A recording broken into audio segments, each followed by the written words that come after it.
Panalangin po ang pinakamabisang sandata natin sa pakikipaglaban sa warfare natin, no? Maging mga prayer warrior po tayo. Para yung Israel noon, no? Nananalo sila sa digmaan hindi dahil sa mga tabak at espada nila. Hindi po, no? Kundi dahil sa mataimtim na panalangin. Yun po ang sekreto para magtagumpay sa laban. Kaya panalangin po ang pinakamabisang sandata natin. Panalangin ang pinakamabisang pananggalang natin sa bawat atake ng kaaway. Dahil ang kalooban po sa atin ng Diyos ay hindi maging talunan, kundi victorious na magtagumpay tayo sa laban. Yun po ang kalooban sa ating Diyos.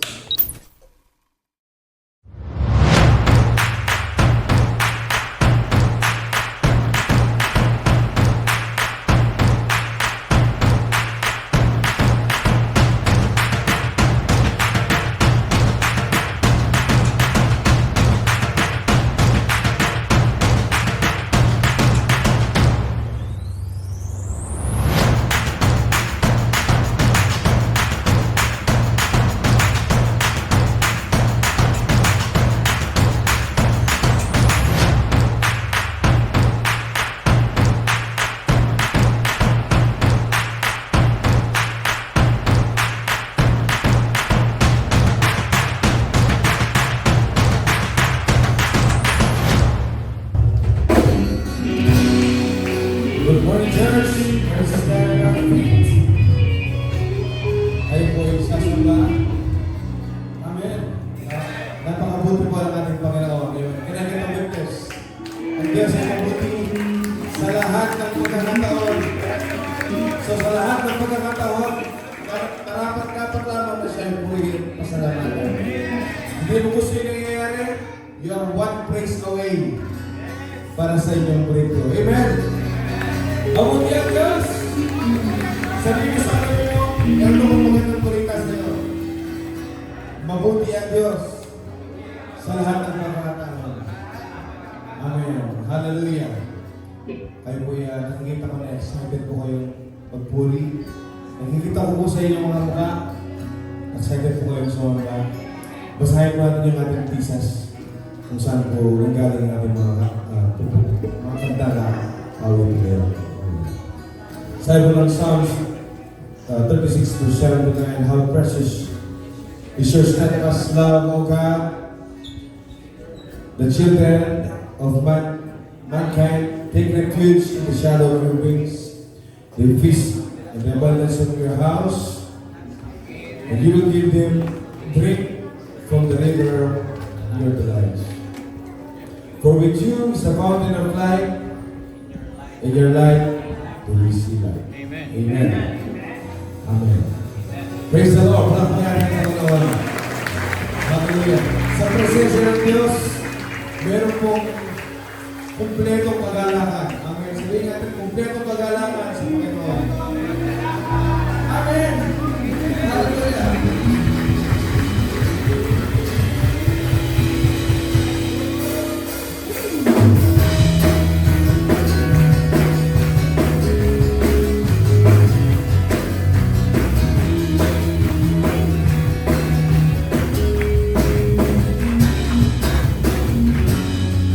Pag-ibig mo, ang pag-ibig mo, ang Diyos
Bless the Lord, because He is worthy. He deserves all the praise and the honor.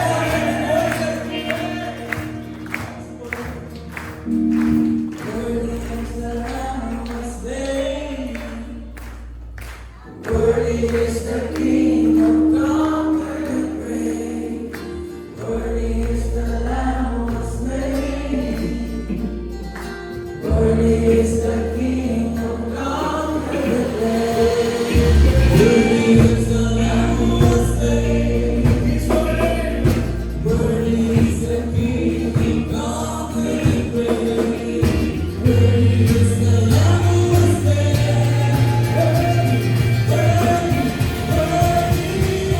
This is amazing grace. This is amazing love. That you would take my place. That you would bear my cross. You lay down your life. That I would be set free. Oh, Jesus, I sing for. This is amazing grace. This is amazing love. That you would take my place. That you would bear my cross. You lay down your life. That I would be set free. Oh, Jesus, I sing for.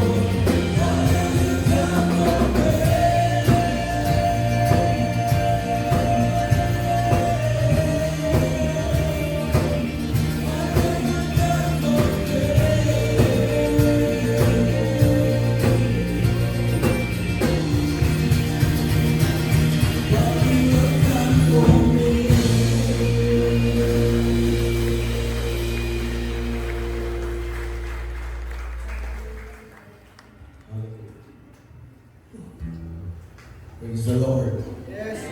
Come on, praise the Lord. Hallelujah. Masaya po ba kayo na tayo po ay ligtas sa biyaya po ng Panginoon? Woo! Ano man po ang mangyari bukas? Ano man po ang mangyari bukas? Meron po tayong kasiguraduhan. Amen. Hindi po kinaya ng stream.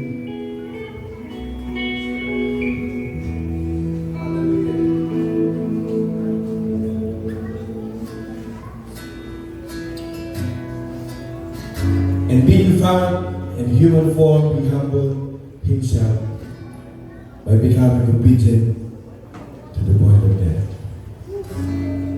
Wow. That's our Jesus.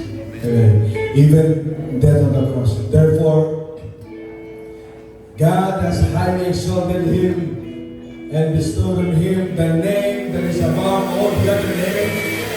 The name which is every knee will bow and every tongue will confess. So that in the name of Jesus, every knee will bow. In heaven and on earth, under the earth, and every tongue confess that Jesus Christ is Lord, to the glory of the Father.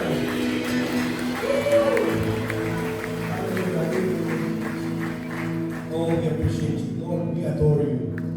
Thank you, Lord, Light of the world.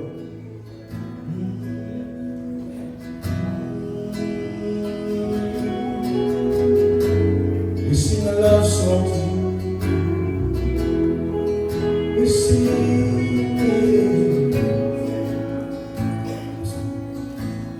Light of the world, you step down into darkness. Open my eyes, let me see beauty that made this heart adore you. Hope of a life spent with you. Through this verse, sing with us. Here I am to worship. Here I am to bow down. Here I am to say that you're my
For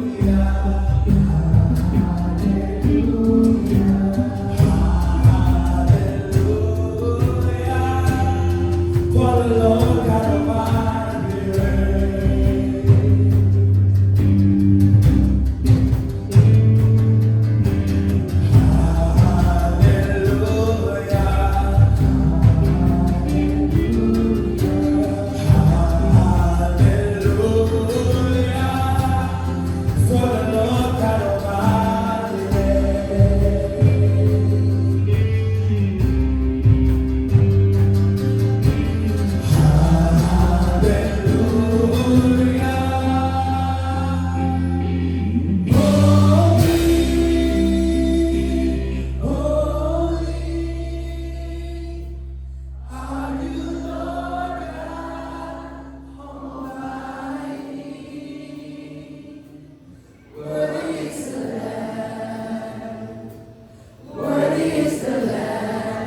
For you are holy.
Thank you, Lord.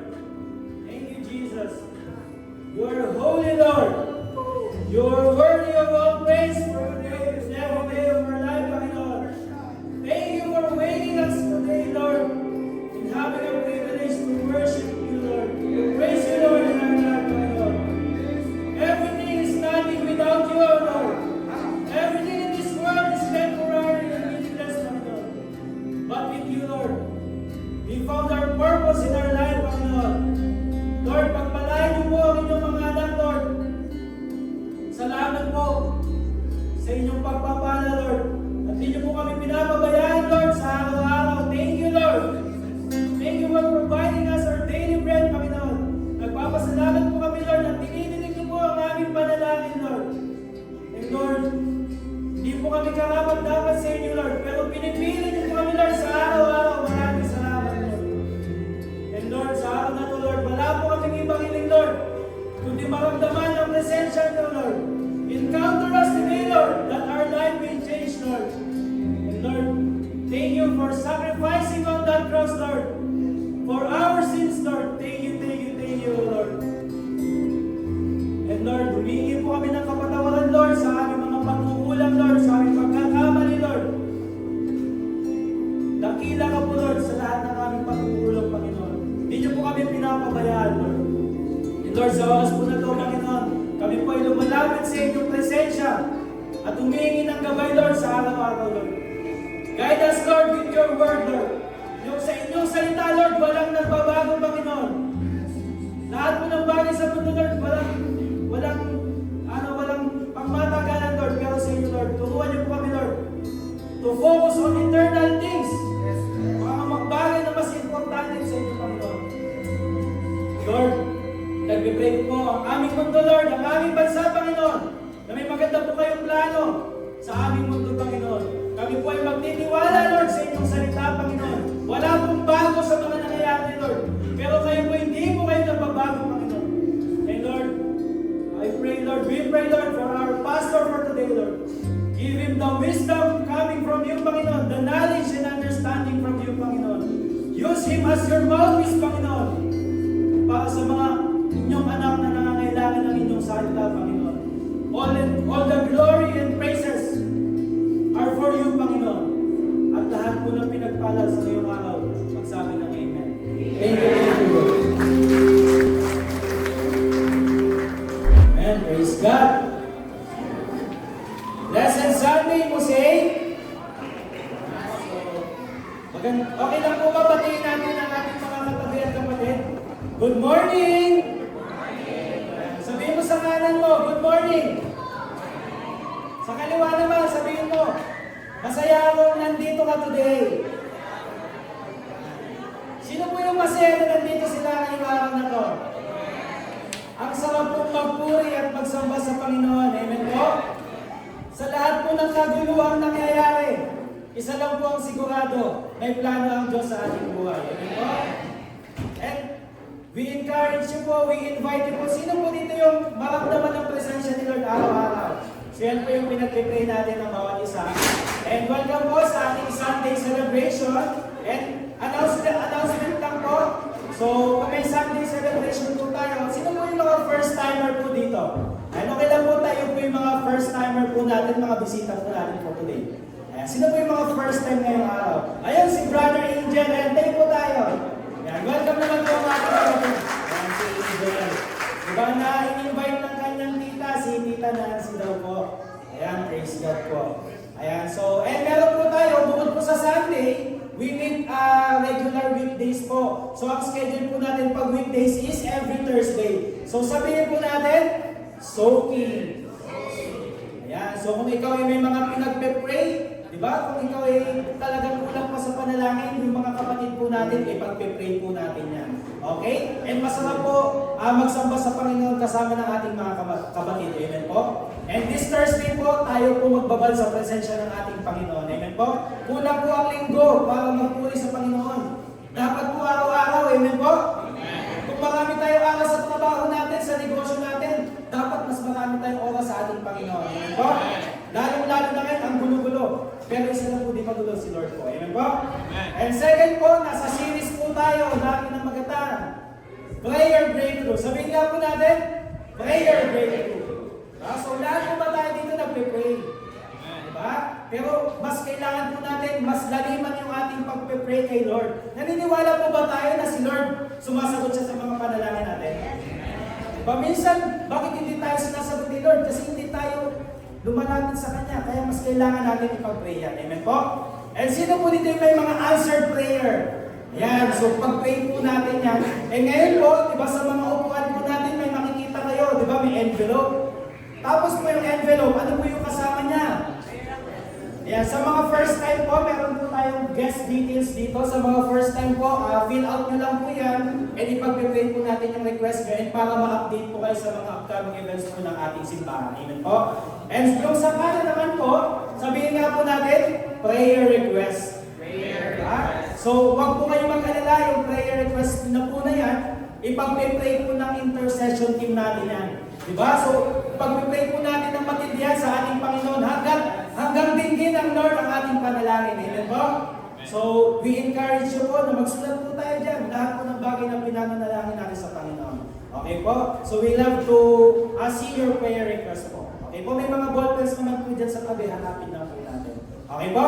So, next announcement po natin is ano po? Basahin po natin, sacrificial giving or pledges. So, sa mga bago po, so matagal na po tayo nasa series na or sa ano po, pagsa-sacrificial giving. So ito po yung sacrificial giving po na to is para po sa ating church lot and building project. Sino po yung nabe-bless sa ating simbahan?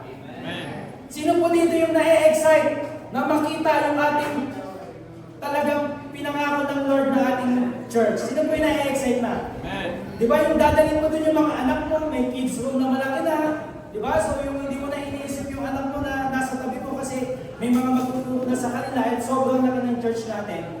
Lahat po tayo dyan magkakasya kasi tinapos na po ng Lord dyan. Amen po? Amen. So, tulungan po tayo na makita yon, di ba? And si Lord po, nakikita niyo po yung ating mga sakripisyo. And wala pong sayang na sacrifice pagdating po kay Lord. Amen po? Amen. Kasi bago po natin gawin, ginawa niya na po para sa atin. Para makasama tayo habang buhay. And next po natin, last po is prayer for Philippines and war in the Middle East. So meron po ba tayong mga, syempre alam po natin na lahat po nagmamahalan na ngayon, di ba? Kung hindi lang po tao nagmamahalan, pati po yung mga presyo ng kung ano man, di ba po? So pag-pray po natin yan, si Lord po, hindi niya po tayo pababayaan and never po siyang nagkulang. Amen po? So pag-pray po natin ang ating bansang Pilipinas, ang ating mga leaders po. And at the same time po, baka meron po dito kamag-anak, magulang, kapatid na nasa Middle East, pinagpe-pray po natin yan, inipag-pray po natin yung mga kapatid natin na nasa ibang bansa. Amen po? So kung tayo po dito, mapalad po tayo na nandito tayo sa ating church ngayong araw. Libre po tayo magpuri sa Panginoon. Pero sa ibang bansa po, napakahirap. Kaya po, wag po natin i-take for granted ang lahat ng mga maliliit na bagay. Amen po? So yun lamang po. Maraming salamat po. Magandang umaga po sa inyo lahat. Kamusta po ang inyong umaga? Pwede po bang kamustahin ninyo ang inyong mga katabi?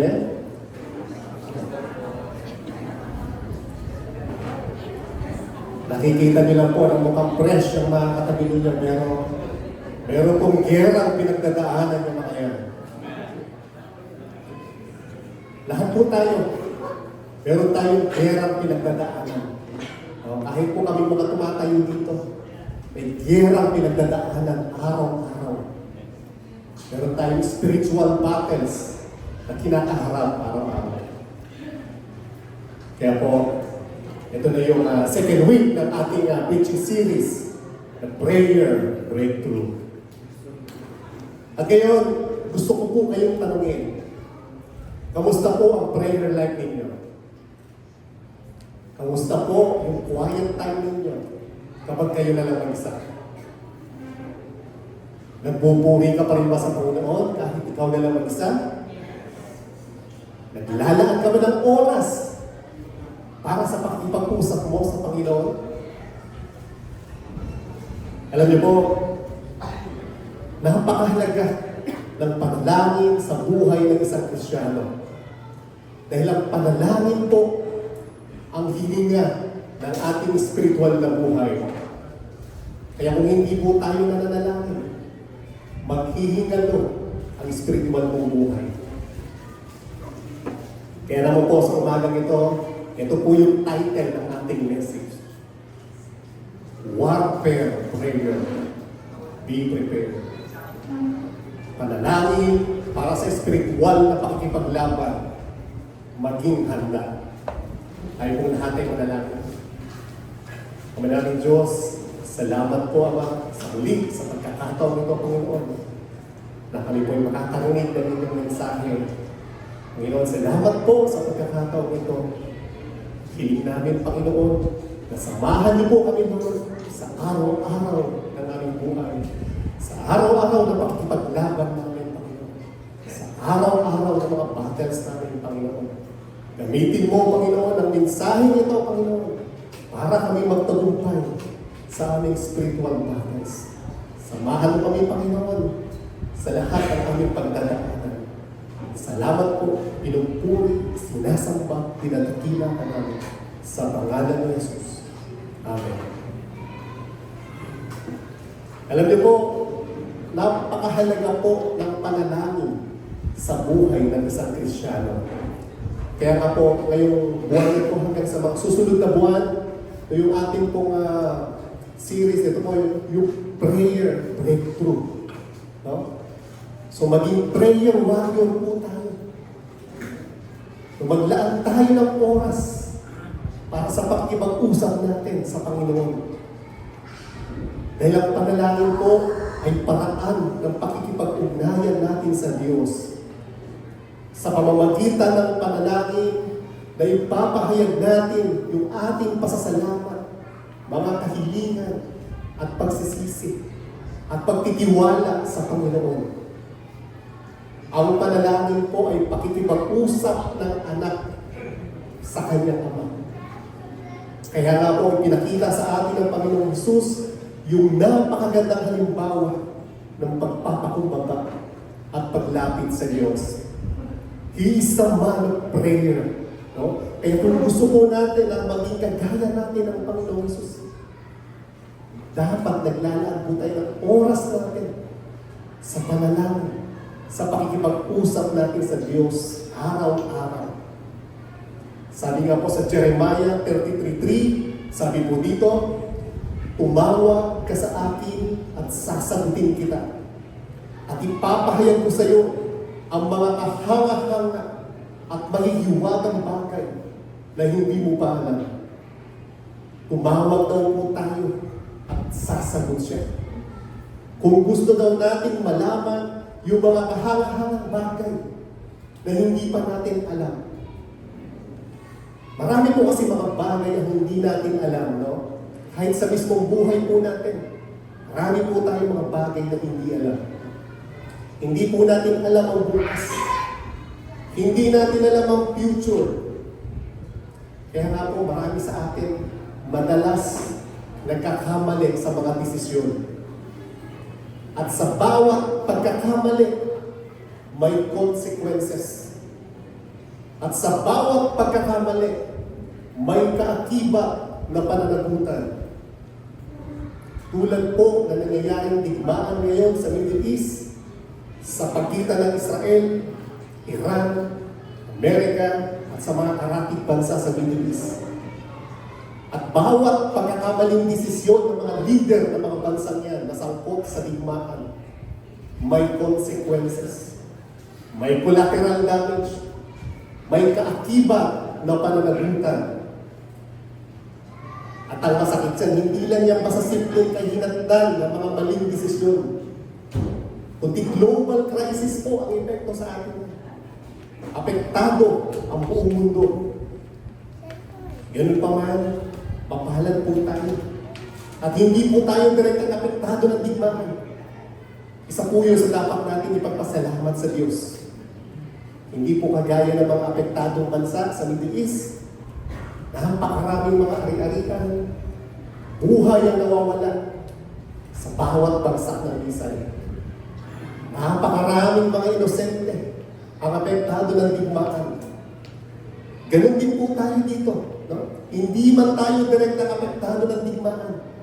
Pero ang epekto po sa atin ng digmaan yan, ang matagalan. Una po dyan, yung pagtaas ng langis. Grabe po, yung taas ng langis, simula nang nag-umpisa ang digmaan, no? Halos doble na yung presyo ng langis ngayon. At siyempre, kapag tumaas ang presyo ng langis, susunod dyan yung mga iba pang serbisyo. No? Tulad ng pamasahe, transportasyon, presyo ng mga bilihin, pagtaas ng inflation. Kaya hindi ba po tayo pisikal na apektado ng digmaan? Pero yung epekto po sa atin ito, pangmatagalan. At wala pong magandang idinudulong ang digmaan, no? Kundi pagkasira at pagkamatay ng maraming mga inosente. Pero ano ba ang sinasabi ng Biblia tungkol sa mga digmaan na nangyayari ngayon? Basahin ko natin. Mateo 24, 6 hanggang 8. Sabi ko dito, makakarinig kayo ng mga labanan at makakabalita ng mga digmaan sa iba't ibang dako. Ngunit huwag kayong mababahala dahil talagang mangyayari ang mga iyon. Bagamat hindi pa iyon ang katapusan ng mundo, maglalaban-laban ng mga bansa, gayon ng mga kaharian, magkakaroon ng tagutong, lilindol sa maraming lugar, at lahat ng mga ito'y pasimula pa lamang ng mga paghihirap na tulad sa isang babaeng nanganganak. Ang Panginoong Jesus po ang nagsasalita dyan. 2,000 years ago pa. At lahat po na sinabi ng Panginoon, nangyayari na po ngayon sa panahon po natin. At inihalin tulad niya ang mga paghihirap na yan sa isang babaeng malapit ng mga anak. At ang mga digmaan po na nangyayari ngayon, gaya ng nabasa natin, ay hindi pa katapusan ng mundo. Hindi pa po. No? Kundi pasimula pa lang ng mas mahirap na mangyayari sa hinaharap. Ang digmaan po ay paalala na nasisira ang mundo. Mula pa sa unang kasalanan sa hardin, pumasok ang kasalanan sa mundo. At ang resulta ng kasalanan, galit, kapangyarihan, kasakiman, karahasan. Ang digmaan po ay sintomas at hindi ugat. Dahil ang ugat ng lahat ng ito ay kasalanan ng tao. At habang may kasalanan, may digmaan. Pero ang tanong, may prophetic pattern ba sa Biblia sa mga nangyayaring digmaan ngayon? Alam niyo po, sa Book of Revelation chapter 6, binanggit yung mga kabayo. At isa sa mga kabayo ito yung red horse. Di po red horse na beer, ha? Di po. Kabayong pula na sumisimbolo sa digmaan at pagdanak ng dugo. Apat po kasi yung mga kabayo na binanggit sa Revelation, no? Na darating sa mga huling araw. Pero hindi po ito literal na mga kabayo. Hindi po. Ito po ay symbolical na mangyayari sa mga huling araw. Una po dyan yung white horse. Yung nakasakay po dito sa puting kabayo, nakasuot ng puti, may hawak na pala, at may suot na korona.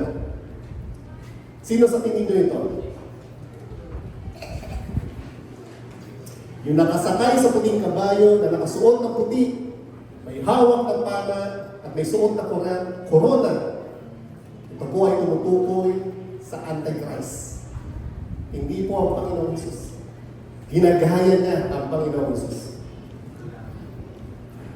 Pangalawa po, ito na yung red horse. Yung kabayo pula. At ang nakasakay naman dito may hawak na malaking tama. At ito nga po ay sumisimbolo sa digmaan at pagdanak ng dugo. Pangatlo yung black horse. Ang nakasakay naman dito may hawak na timbangan o panukat. Ito naman ay lumalarawan sa economic crisis ng buong mundo. Matinding tagutong. Pang-apat yung pale horse o yung maputlang kabayo o abuhin o berde yung pagkakalarawan dito. At ito naman ay lumalarawan sa kamatayan. Yan po yung apat na mga kabayo na binanggit sa Revelation na darating sa mga huling araw na mangyayari sa Great Tribulation. At sa Revelation chapter 16, binanggit ang pagtitipon ng mga bansa sa Armageddon. Ito yung final battle na mangyayari, pagbalik ng Panginoong Jesus. Kaya po yung mga nangyayaring digmaan ngayon sa Middle East, katuparan po yan ng mga hula sa Biblia. Pero hindi pa yan ang katapusan. Hindi pa. Kundi pasimula pa lang ng birth pains. Pero tandaan po natin, na hindi tayo binigyan ng eksaktong petsa kung kailan ang pagbabalik ni Kristo. Hindi po tayo inutusan na maghula, kundi inutusan tayo na maging handa. Sabi nga po sa Lucas 21:28, sabi po dito, kapag nagsimula ng mangyari ang mga ito, tumayo kayo at tumingala, sapagkat malapit na ang pagliligtas sa inyo. Alam niyo po, itong mga nangyayaring kaguluhan ngayon sa mundo ay hindi dahilan para magpanik tayo. Hindi po. Kundi para tayo magising sa katotohanan. Dahil ang pinakamapanganib ay hindi digmaan. Ang pinakamapanganib ay yung wala kang Kristo sa buhay mo. Yan po ang pinakamapanganib at nakakatakot. Ang tanong po, ay hindi kung gaano kalala ang mundo. Ang tanong, handa ka ba sa pagbabalik ng Panginoong Hesus? Hindi po natin alam ang araw at oras ng kanyang pagbabalik. Pero alam po natin, malapit na siyang bumalik. Ngayon po, ano ba ang koneksyon ng mga digmaan na nangyayari ngayon sa nalalapit na pagbabalik ng Panginoong Hesus? Ito po yung dalawa sa malinaw na koneksyon. Una, ang digmaan o birth pains. No? Sabi nga po dyan sa Mateo 24:8, ang lahat ng ito ay pasimula ng paghihirap. Sa original Greek translation, ito po ay birth pains. At ang labor pain, hindi ibig sabihin na ngayon na kaagad ng panganganak. Pero ibig sabihin, papalapit na. So habang papalapit ang pagbabalik ni Kristo, mas magiging intense yung mga pangyayari. Kaya expect na po natin na mas titindi pa yung mga digmaan na nangyayari ngayon. Pangalawa, ang digmaan ay paalala na hindi dito ang permanente nating tahanan. Hindi po. Kung ang mundo ay nagiging magulo, ibig sabihin, hindi pa ngayon mangyayari yung final peace. Dahil ang tunay na kapayapaan ay mangyayari ng pagbalik ng Panginoong Hesus. Ang ganito po yun, no? Isipin po natin yung langit, may kidlat, may kulong, may hangin. Pero ang kulong at kidlat, hindi pa ito yung kabuuang bagyo. Pero sinasabi nito na may paparating na bagyo. Kaya mga digmaan ngayon ay parang kulong at kidlat. Pero hindi pa ito yung huling yunto. Pero paalala ito. Nakapalapit na ang pagdating ng Panginoon. At ang ating mundo po ay papunta na sa climax ng kasaysayan. Ngayon ang tanong po sa mga nangyayaring digmaan ngayon, kaguluhan, dapat ba tayong matakot? Ang sagot po, kung ikaw ay wala kay Kristo, oo, dapat kang matakot. At dapat kang magising sa katotohanan. Pero kung ikaw ay na kay Kristo, wala kang dapat ikatakot. Sabi ko sa unang Thessalonica 5:9, sabi ko ito, sapagkat hindi tayo itinalaga ng Diyos para sa kaparusahan, kundi upang magtamo ng kaligtasan sa pamamagitan ng Panginoong Jesucristo.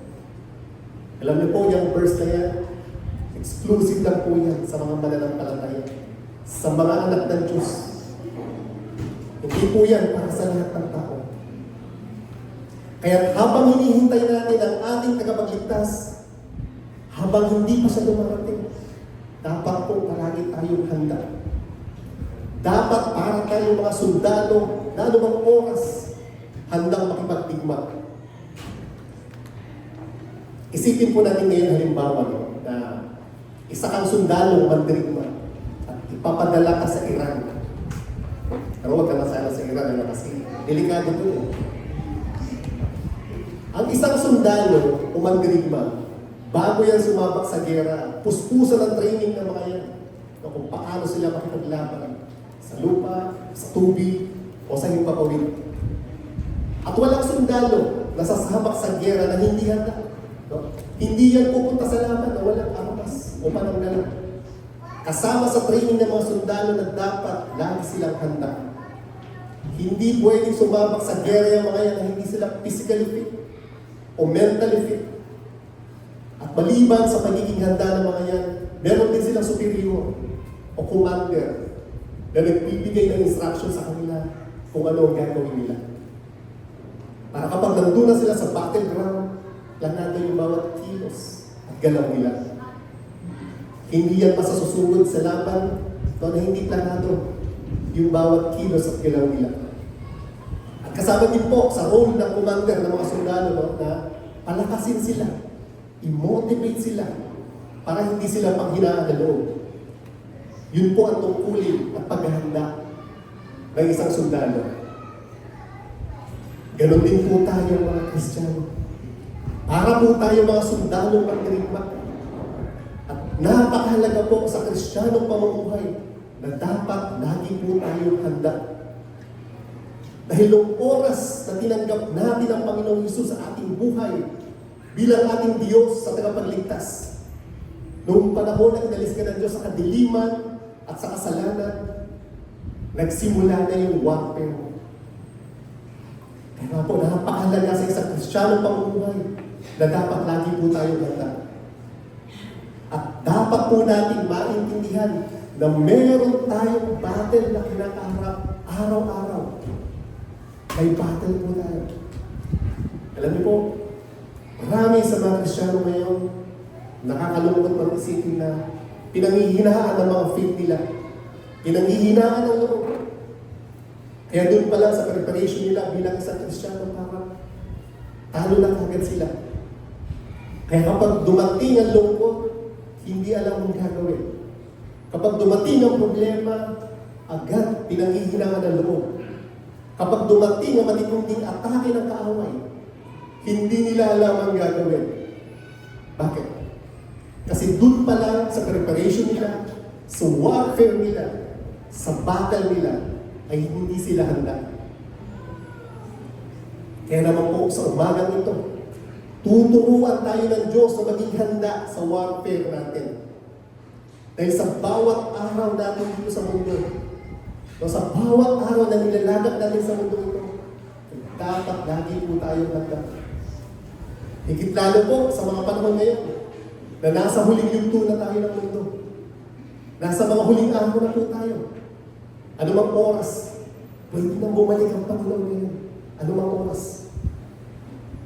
At hindi po tayo dapat kumayag na tapak-tapakan lang tayo ng kaaway. Hindi po. Dahil bilang isang Kristiyano, tayo dapat ang tatapak sa ating kaaway. Kaya mahalagang malaman po natin at maintindihan natin na ang ating kaaway ay hindi po natin nakikita. Hindi po natin nakikita ang kalaban sa spiritual battle. At kung hindi po natin nakikita ang kalaban, paano tayo lalaban? Di ba ba? Kaya dito po papasok ang panalangin. Panalangin po ang pinakamabisang sandata natin sa pakikipaglaban sa warfare natin. No? Maging mga prayer warrior po tayo. Para yung Israel noon, no? Nananalo sila sa digmaan hindi dahil sa mga tabak at espada nila. Hindi po, no? Kundi dahil sa mataimtim na panalangin. Yun po ang sekreto para magtagumpay sa laban. Kaya panalangin po ang pinakamabisang sandata natin.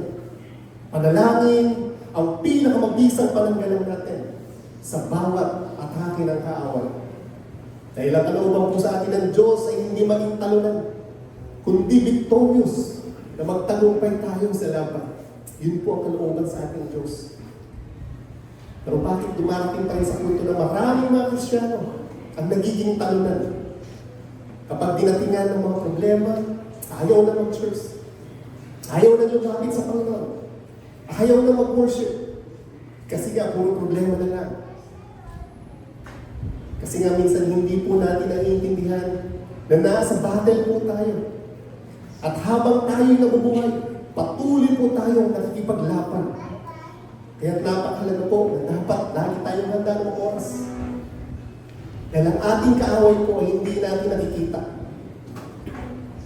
Pero po tayo babasahin dito verse na sinasabi ni Apostle Paul kung gaano kahalaga po yung pakikipag-battle natin against evil ruler authorities of the unseen world.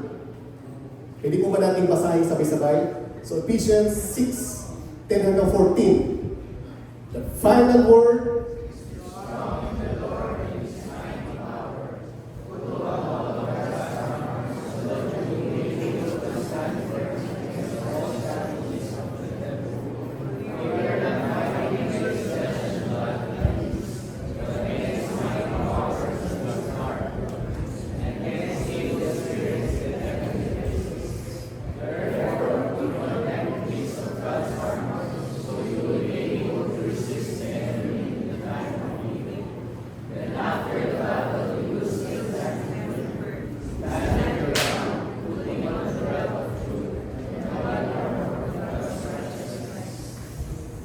Bilang mga sundalo ng Diyos, yan po yung instruction sa atin ng Diyos. Yan po yung instruction sa atin ng commander natin, ng superior natin, para tayo magtagumpay sa laban. Sabi po dyan sa verse 10, be strong in the Lord and His mighty power. Be strong in the Lord. Ang tanong, paano po tayo magkakamit ng kalakasan na galing sa Panginoon? Pinakauna pong papasok dyan ay ang panalangin. Panalangin po ang pinakaunang pinagkukunan ng lakas natin bilang mga sundalo ng Diyos. At susunod po dyan yung pagbabasa natin ng salita ng Diyos araw-araw. Sabi po dyan sa verse 11, put on all of God's armor so that you will be able to stand firm against all the strategies of the devil.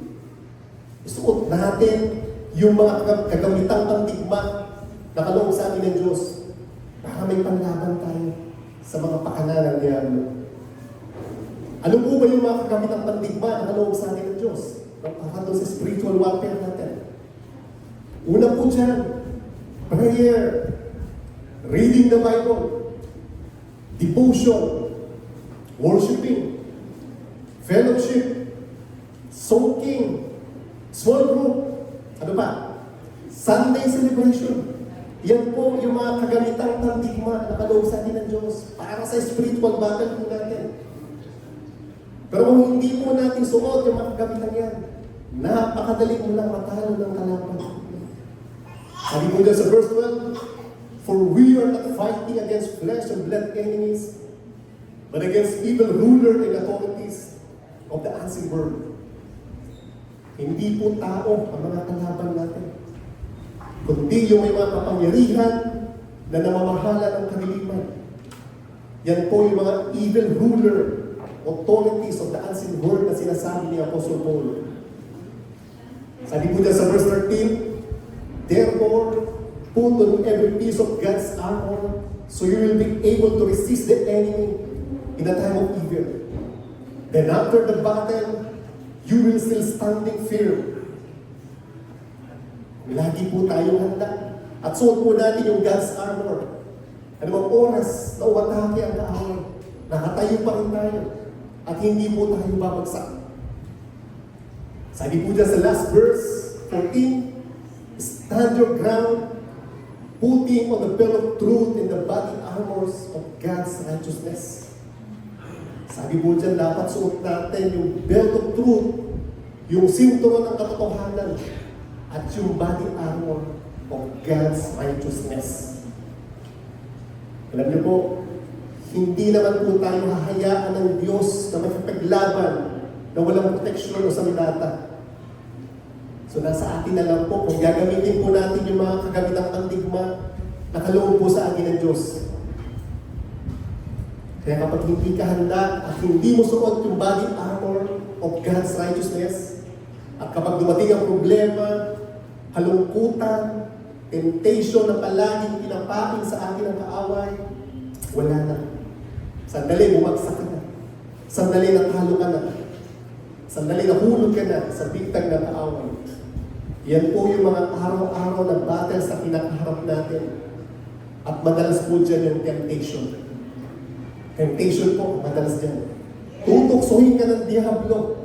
Marami siyang mga i-offer sa iyo na sa unang tingin, akala mo maganda. Akalain mo para sa iyo talaga yun. Pero kapag kumagat ka sa bitag niya, doon na unting-unting ihilahin ka niyan palayo sa Diyos. Hanggang sa hindi mo na namamalayan na nag-i-enjoy ka na sa kamunduhan. Marami po kasing pwedeng i-offer sa atin ang kaaway. Una na dyan, yung bibigyan ka ng maraming pagkakabisihan sa trabaho, sa negosyo, sa career. Naalala ko nga po yung testimony natin ni Cristo. Sa kasi yung last week, na-operay si Chris. Ngayon naman, i-build up natin siya. Yung testimony niya dati, naalala ko, na inuperan siya ng malaking sweldo sa trabaho. 6 digit salary yata yung sa pagkakaalala ko. Malaki, no?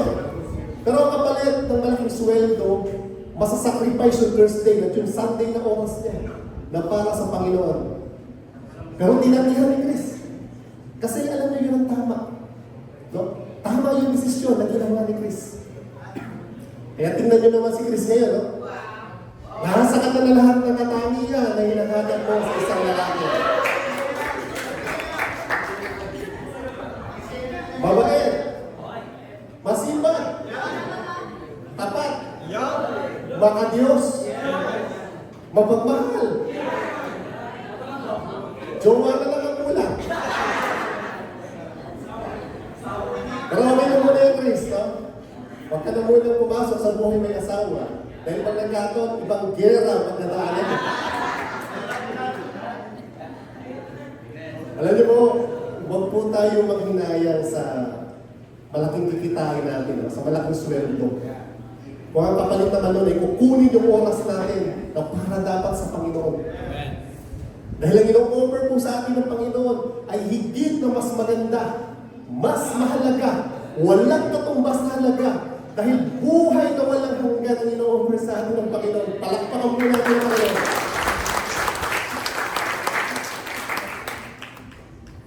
At ang Panginoon po, kailanman hindi siya magpapatalo. Dahil kung mas pinili mo siya kaysa sa karir mo, sa trabaho mo, ang biyaya ng Panginoon hindi nauubos. Palaging may bagong biyaya sa bawat gising mo sa umaga. Naalala ko po dati nung hindi pa ako seryoso sa Panginoon. Ang trabaho ko po dati, organizer po ako ng mga Earths of King dito sa Pampanga. So maganda ang kita. Malaki ang kita, no? Once a week lang ako nagtatrabaho. Part-time siya lang. So 4 na beses lang ako magtatrabaho sa isang buwan. At pwede akong kumita ng 40 hanggang 50,000 sa loob ng isang buwan. 4 na beses lang ang trabaho. Pero ang problema, yung 4 na beses na yun, puro Sunday. Puro Sunday. Noong una, nag-i-enjoy ako kasi ang laki ng kita, no? Part-time job lang. Pero alam niyo po, kapag nagkaroon ka ng personal na relasyon sa Panginoon, mag-iiba ang priority mo. Hindi ka na komportable doon sa mga dati mong ginagawa. Kahit malaki pa ang kita, dahil mas priority mo na ang Panginoon. Kaya nga po, kahit nahihirapan kami ngayon financially, sabi ko nga po kanina, ang biyaya ng Panginoon hindi nauubos. Palaging may bagong biyaya sa bawat gising mo sa umaga. Ang pagkulang ko tayo. Kaya kung meron lang po dito na ginagawa lang nilang option ng Panginoon, na kapag halimbawa, na-invite sa party, o Sunday man yan, o Thursday man yan, yung tipong kumikislap ang mata kapag nakarinig ng party. Lord, sorry ha. Next week na lang ako sa church. Party yun. Minsan lang yun. Pagkakataon mo na to para rumampa. Pagdating ng next week, na-operahan ka ng double pay. Malaking sweldo. Lord, sorry ha. Sayang naman. Malaki kikitain mo. Next week na lang ako mag-church, promise. Pagdating ng pangatlong linggo, na-invite sa outing, mag-beach. Lord, sorry ha. Last na talaga po. Sayang na naman yung makasama doon. Hanggang sa hindi mo na mamalayan. Nahuhulog ka na sa mga bitag ng kaaway. Napapalayo ka na sa Diyos. Kung isa po tayo sa mga nakaka-experience ng Ginoon, suriin po natin ang ating sarili. So, tanungin po natin ang ating mga sarili. Ito ba ang kalooban ng Diyos na gusto niyang gawin ko? Nag-glorify ba ang Diyos sa mga ginagawa ko? Inuunang ba ang Diyos sa buhay ko? Kaya suriin po natin ang ating mga sarili. Dahil napakaraming mga bitag at patibong ang ino-offer sa atin ng kaaway. Dahil ang isang tunay na Kristiyano na tagasunod ni Kristo, may spiritual battle na kinakaharap yan araw-araw. Ngayon, kung ikaw nag-i-enjoy ka pa dyan sa mga temptation, sa mga patibong, sa mga ino-offer sa iyo ng kaaway, ibig sabihin wala ka pa sa battle. Wala ka. No? Dahil yung moment na tinanggap mo ang Panginoong Isus sa buhay mo, as your Lord and Savior, yung oras na yun, nag-umpisa na yung spiritual battle na. Meron ng conviction na nangyayari sa loob mo. Meron ng battle na nangyayari. Battle sa pagitan ng Holy Spirit at sa pagitan ng makasalanan nating katawan. Pero ang tanong, bakit marami pa rin mga Kristiyano ang hindi nagtatagumpay sa spiritual warfare nila? Natatalo pa rin ng kaaway. Bakit kaya? Pero kung ilang bagay ako niligay dito na maaaring dahilan kung bakit ang isang Kristiyano ay natatalo sa spiritual warfare nila. Next slide please. Ayan po, no? So una dyan yung ignorance of the battle. Pangalawa, lack of training. Pangatlo, the devil's propaganda. Pang-apat, spiritual landmines. At panglima, inadequate biblical knowledge. Yan po yung ilan sa mga dahilan kung bakit ang isang Kristiyano ay natatalo sa warfare nila. Isa-isahin po natin yan. Una, ignorance of the battle. May mga Kristiyano po na hindi alam kung paano lumaban. Hindi nila alam yung battle nila. Ignorance. Kaya bilang mga Kristiyano po, dapat nag-aaral tayo. No? At hindi po tayo dapat manatiling mangmang sa salita ng Diyos. Binigay na ng Diyos sa atin yung instruction, yung manual, aalamin mo na lang. Babasahin mo na lang. Hindi po madamot ang Diyos pagdating sa kalaman. Hindi ka dadalhin ng Diyos dyan sa warfare mo na wala kang armas o pananggalan. Kompleto yung instruction sa atin. Yung life's manual natin. Ang Biblia. Babasahin mo na lang. Kaya kung hindi ka nag-aaral ng salita ng Diyos, mananatili ka talagang ignorance sa spiritual battle mo. Pangalawa po, lack of training. Kaya naman po dito sa musik, marami po tayong training na ginagawa. Nandiyan po yung discipleship training, small group training, campus ministry training. At dati kung naabutan niyo po nung panahon ng pandemic, no, meron pa tayong one-on-one training na ginagawa sa mga bahay-bahay. Ang tanong po, nakikibahagi ka ba sa mga training na yan? Kasi kung gusto po natin magtagumpay, dapat nakikibahagi po tayo sa mga training na yan. Sabi ko nga po kanina, ang isang sundalo, bago maging ganap na sundalo, dadaan sa napakaraming training bago maging isang ganap na sundalo. Ganon din po tayo. Tayo po ay mga sundalo ng Diyos. Kaya kailangan natin ng training para hindi tayo maging mamang sa spiritual warfare natin. Alam ko po, marami dito sa atin, especially sa mga patri ng pamilya na tahanan, na walang panahon o oras sa mga training na ginagawa po natin dito sa church. Kasi nga dahil sa kanilang trabaho, at doon pa lang sa trabaho nila, occupied na yung oras nila. Tama naman po yun, na magtrabaho po tayo para po sa pamilya natin. Pero alam niyo ba kung ano ang sikreto? Kung nais nating masunod at mapaluguran ng Diyos, at the same time, nagtatrabaho tayo para sa pamilya natin, ang sikreto po dyan, panalangin. Panalangin po ang sikreto dyan. Kung nais mong masunod ang Panginoon, pero wala kang oras, ipanalangin mo. Ipaubaya mo sa Panginoon yung schedule mo. Ipahandle mo sa Panginoon yung oras mo, yung schedule mo, at makikita mo, kikilos ang Panginoon sa buhay mo. Amen? Pangatlo po, the devil's propaganda. Kapag sinabi pong propaganda, ito yung mga ihahain sa iyo ng kaaway na kung titingnan mo at hindi ka mag-iingat, aakalain mo maganda. Halimbawa yung desire ng mundo, no? Pera, kapangyarihan, kasikatan, i-offer sa iyo lahat ni Satan yan. Sino ba naman tatanggi sa pera?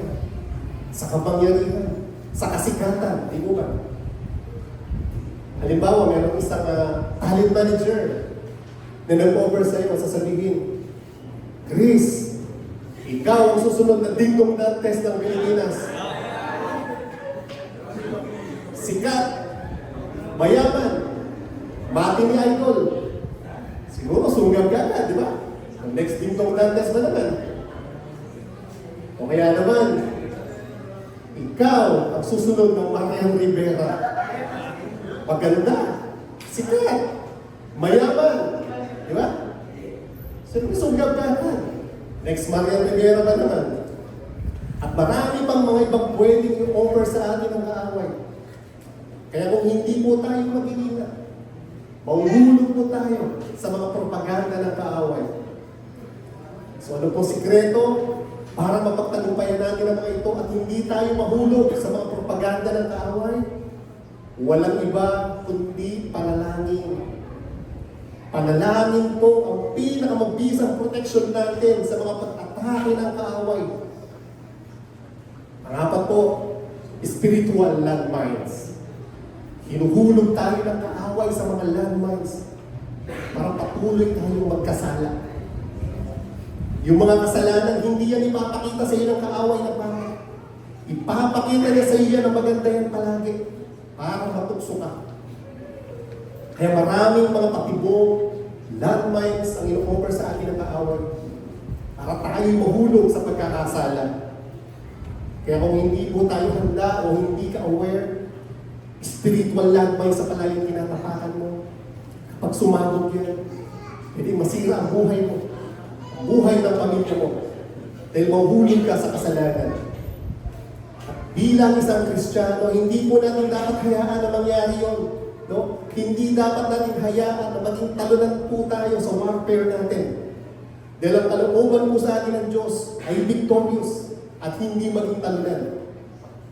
So para tayo po magtagumpay sa warfare natin, sa mga propaganda na ino-offer sa atin, sa mga landmines sa kaaway, ano pong sikreto? Panalangin.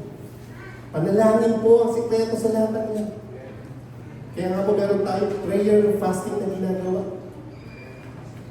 At kung natatandaan niyo po sa Old Testament, paano ba nagtatagumpay ang Israel sa pakikipaglaban nila? Panalangin din po. No? Kapag tayo mga Kristiyano ay marunong manalangin, kasama natin lumalaban ng Diyos. Hindi ka nag-iisa.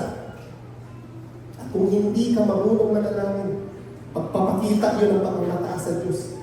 Dahil umaasa ka sa sarili mong lakas at galing. At kung aasa lang po tayo sa sarili nating lakas at galing, sandali ka lang matatalo ng kaaway. Mauhulog ka lang sa mga landmines, sa mga patibong, sa kasalanan. Panglima po, inadequate biblical knowledge. Alam niyo po, ang Diyos, hindi naman mag-uutos sa atin yan na walang instruction. Hindi tayo uutusan ng Diyos na gawin mo ang isang bagay pagkatapos bahala ka ng dumiskarte sa buhay mo. Hindi po ganun ng Diyos. Ang Diyos po kapag nag-utos sa atin, may instruction. No? Kahit po ng panahon ng mga propeta, during Old Testament, ang Diyos kapag nag-utos sa atin, kumpleto yung instruction, detalyado. Halimbawa po si Noah, nung pinagawa sa kanya ng Diyos yung ark, kumpleto yung instruction. Hindi kailangan manghula ni Noah. Susundin niya na lang yung instruction. Kumpleto yung bawat detalye, yung laki, yung taas, yung haba, yung kahoy na gagamitin. Kumbaga sa architectural, nandiyan na yung blueprint. Susundan mo na lang. Gagawin mo na lang. Ganon din po si Moses. Noong pinagawa sa kanya ng Diyos yung tabernacle, sobrang detalyado yung design. Yung sukat, yung mga kagamitang gagamitin.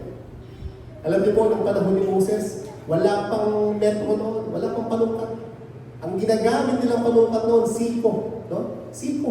Kung ilang siko yung haba, yung laki, yung lapad, yung taas. Ganun po ang ginagamit nila noon.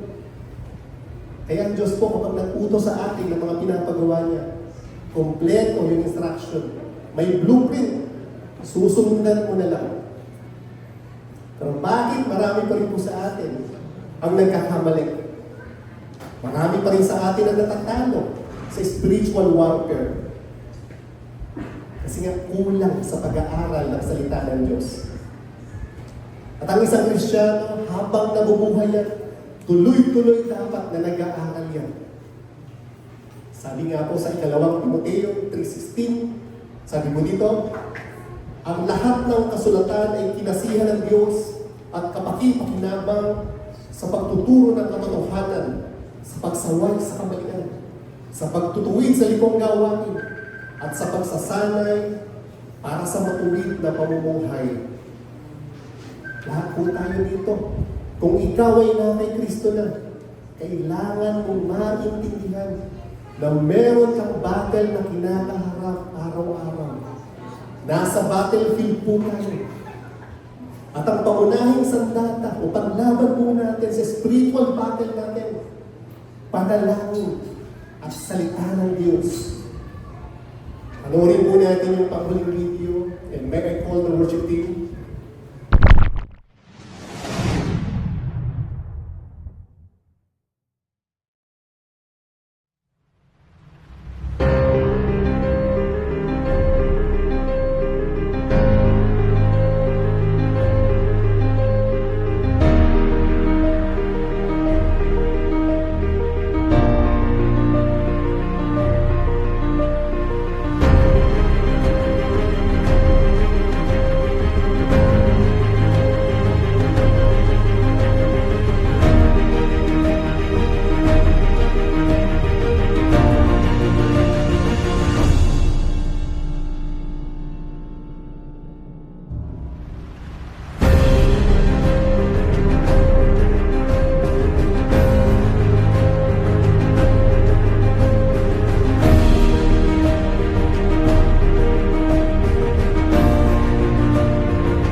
Alam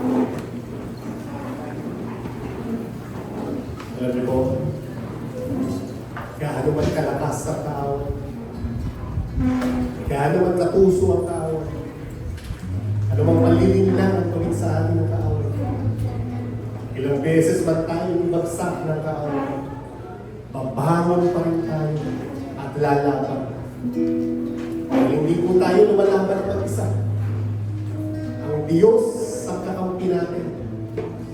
Ang Diyos ang lakas natin. Ang Diyos ang kanlungan natin. Ang Diyos ang magbibigay sa atin ng tagumpay. Awitan din natin ang Panginoon. Here I am to worship. Here I am to bow down. Here I am to say,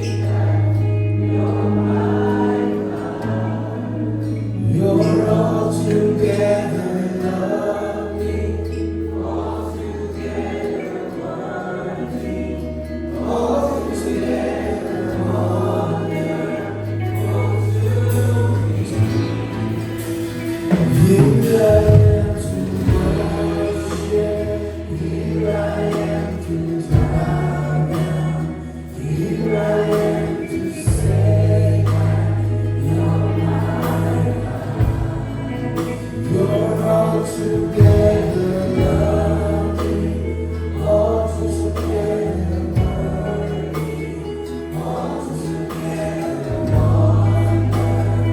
together worthy, all together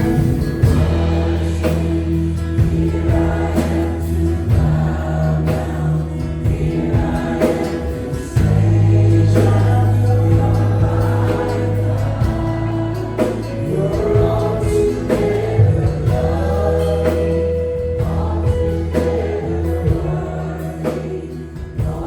You're all together lovely, all together worthy, all together wonderful to me. Maraming Diyos, muli po Ama, kami po nagpapasalamat sa iyo. Salamat po, Ama namin Diyos, sa kabutihan mo. Salamat sa kadakilaan mo. Salamat, Panginoon, sa iyong dakilang pamamahal sa aming lahat. Salamat po sa umaga na ito, Panginoon, na muli kami inyong tinuruan ng salita kung paano lumaban, kung paano harapin ang mga kaaway sa spiritual battle sa amin. Salamat po, maraming Diyos, sa kalaman po na pinagkaloob po ninyo sa umaga ito. Salamat, Panginoon, sa iyong mensahe.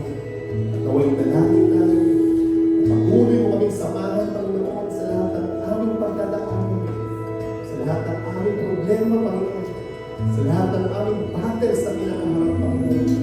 Samahan mo kami, Panginoon, at tulungan mo kami na magtagumpay sa lahat ng laban na pagdadaanan natin sa aming buhay. Patuloy ka namin pinupuri, pinapasalamatan at sinasambahan, Panginoon. Salamat po sa mga kabutihan, mga biyaya at pagpapala mo, Panginoon. Bagamat kami hindi karapat-dapat, madalas kami nagkakasala, madalas kami nagkakamali, Panginoon. Pero ang iyong habag at biyaya, patuloy mong pinagkakaloob sa amin, sa inyong mga anak. Salamat po, maraming Diyos. Lord, sa pagkakataon ito, sa aming nagsamantalang paghiwa-hiwalay, hangin ko po at ingatan po ninyo ang bawat isa, naway makarating kami sa aming mga tahanan na ligtas. Ilayo mo kami, Panginoon, sa anumang sakuna, sa anumang karamdaman, Panginoon, at patuloy mo kaming samahan sa bawat laban namin sa buhay. Lord, sa pagkakataon ito, ang inyong mga anak na magbibigay ng aloob, ng kanilang tithes and offering para sa iyong gawain, Panginoon, ikaw na po ang bahalang magbalik sa kanila ng kanilang mga pinaghirapan, kanilang pinagtrabahuan, Panginoon. Ibalik mo sa kanila ng siksik, liglig na dumaapaw ang mga biyaya, Panginoon. At patuloy mong iparanas sa amin ang iyong mga milagro, Panginoon. Patuloy kang kumilos sa buhay ng bawat isang nandito, Panginoon. Samahan mo kami sa aming laban.